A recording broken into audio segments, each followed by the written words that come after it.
So good morning, guys. We're going to lay a little track for Agrippa. We ran into some problems with his tracking. His trailing and his air scenting is really good, but his tracking is not. So we're going to go back to a basic skill, and that is footstep tracking. Jeff right now is laying a scent pad about 2 by 2, and then he's going to bait 5 footsteps, and then he's not going to bait 5 footsteps, and he's going to bait 5 footsteps, and so on. So the way he does that, he kicks it in a little bit and then puts the food in front of his toe. So the idea behind it is that the dog picks up scent and then gets rewarded.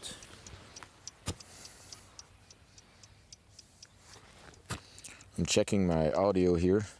Audio seems to be okay, so good.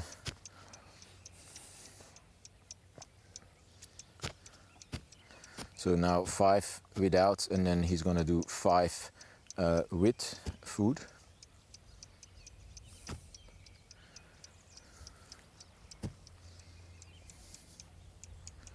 So sometimes dogs, when they're in training for search and rescue or apprehension, and we're building other skills, especially skills like trailing and air scenting, dogs tend to get a little bit lazy, especially in their puppy phase. Agrippa is about 9.5 months, 9 months maybe. And then we started teaching him trailing, and now he says, hey man, this is way more easier than getting my nose in the ground. So part of the training is go back to basics and teach the dog that tracking is an option. So for the next 10 days, all his food, breakfast, lunch, dinner, is coming from this exercise. So he's gonna again learn that in order for him to, kind of survive and eat, he needs to stick his nose in the ground and eat.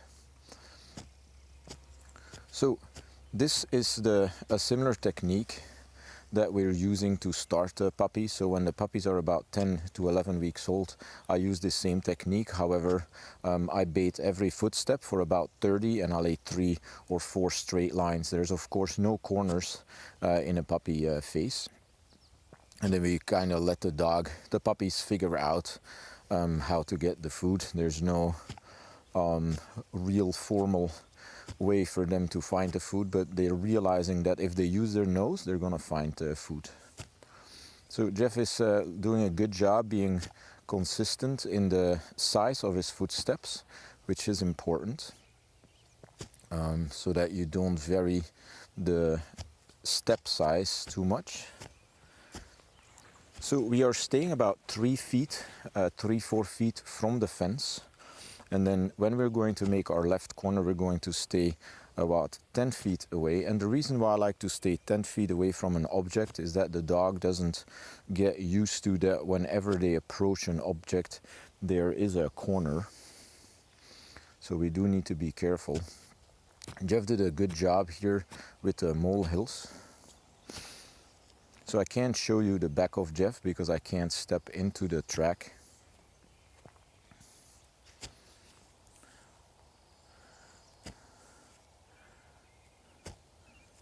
So what I might do here is have Jeff cornered here between those 2 trees, the big and the little one, so we stay further away. So I'm gonna have him go maybe 3 more steps and then do a left corner, and then bait 3 steps.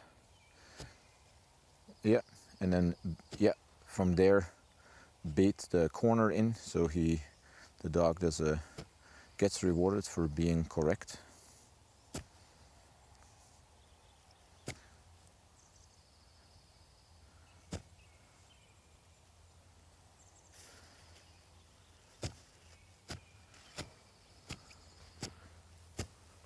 Good, and then we'll do 5, and then we're gonna switch it to 8 and 5. So we're gonna increase the footsteps without the food in the second leg. So see the second leg as your second session in your training block. We're gonna try to make it a little bit more difficult. And the reason why we probably are able to get away with this is because Agrippa has gotten a lot of tracking training. And so I think by having the first leg successful, he's going to pick it up, he's going to go to old behavior and be okay.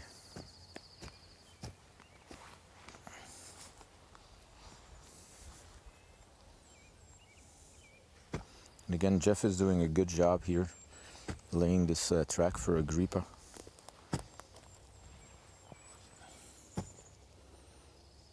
So from here, Jeff, what I would like you to do is do a 45 and bait 8 footsteps in the 45. And we're going to do the 45 to the left.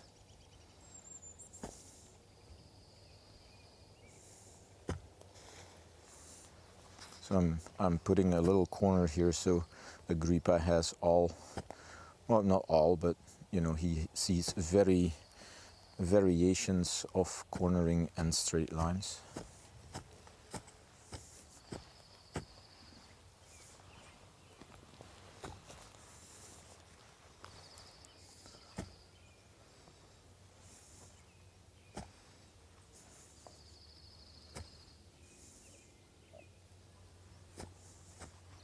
Good. And then we'll do another 45 degree to the right and then end with a straight line. So walk towards those containers, yeah.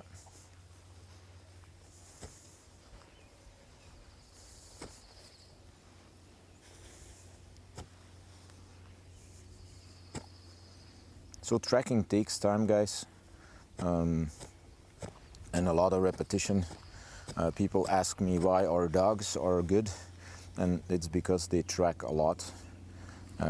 Experience is gained by practice and repetition and consistency in the training.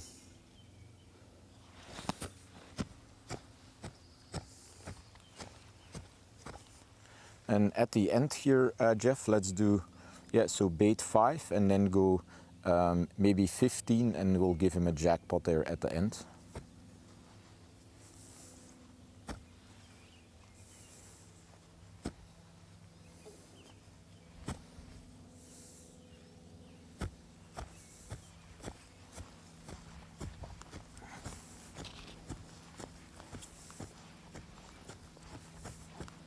And here we go, we're laying another little hot spot for the K9, and then he's gonna get rewarded.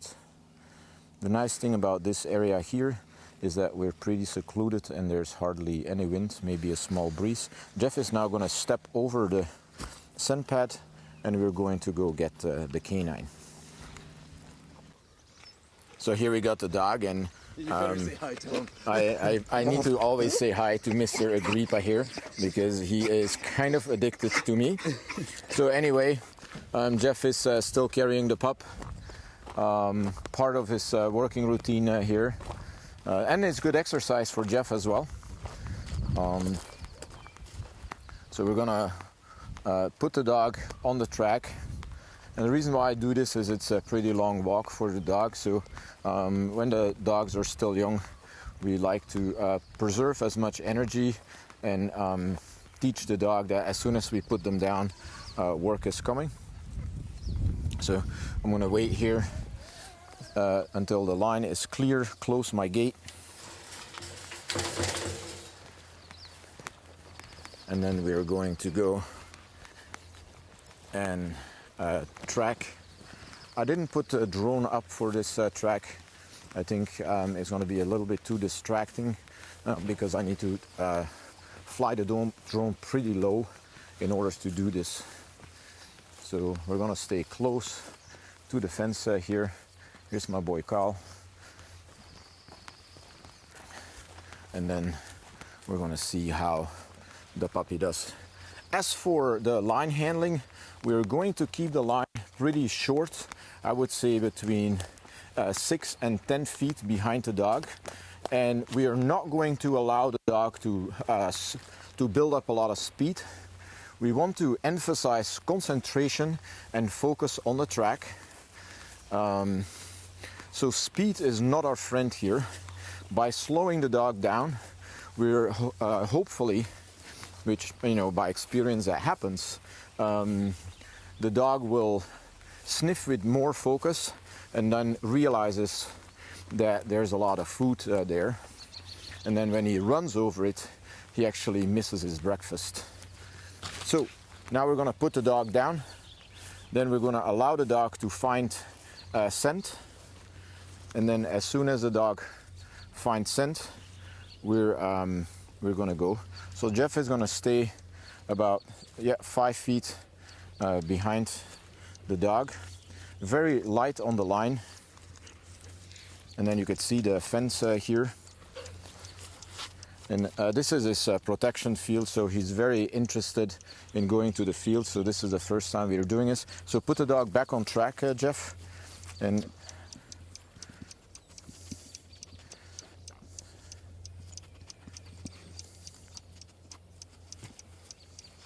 then easy on the line.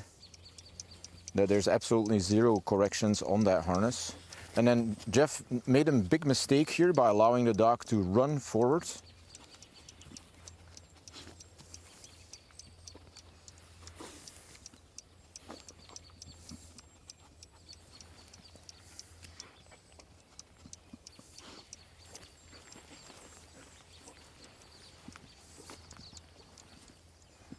So be a little on the line. Because he lets the dog overshoot. Again, you know what your footsteps are, so don't let the dog overshoot onto your footsteps.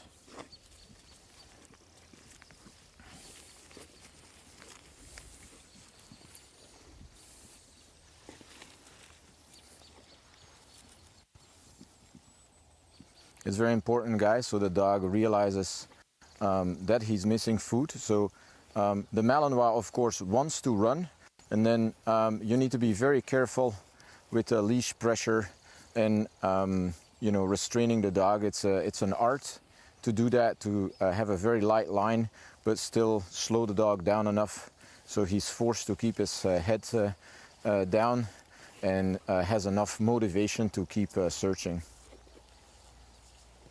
So I teach my line handling classes separately. I never allow my students to practice with the line when the dog is there. So we do that simulated with people and bungees and all other kinds of stuff.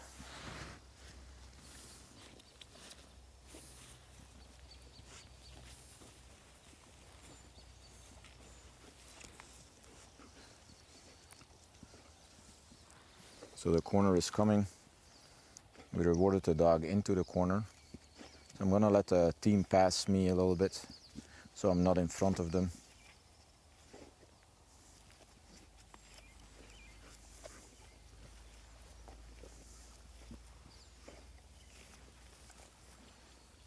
So in the second leg, you see Agrippa is doing better.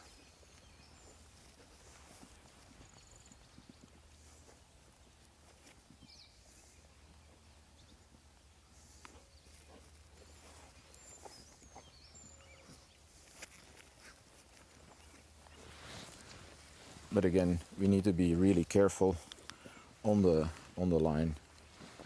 It's a very delicate skill. We're going to go here in a 45 degree. The dog got it. Very nicely done. And again here, he allows the dog to run too much. I know the dog is smelling and wants to get motivated. However, I want to slow him down to make him precise. He nailed the corner.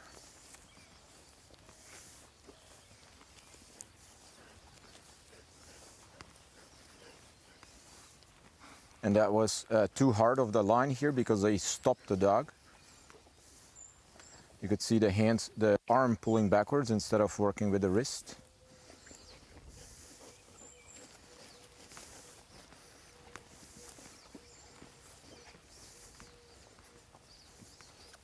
The dog is doing a good job now. Third leg is great. And he found his bonus So not bad for the first time tracking again. We are definitely need to repeat this a couple times. So well done of Jeff. A little bit more finesse on the line handling there, buddy.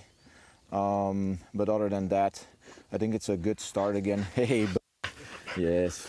So hope you enjoyed this video. Give me a thumbs up, give me a like. If you have any questions, leave them in the comments below. And do me a favor, I'm a very new YouTuber, you know, and I'm not the youngest anymore, and I've no idea how these algorithms work, but I guess likes and subscribes help me with these videos. So if you do, thank you very much, and I will see you in the next video.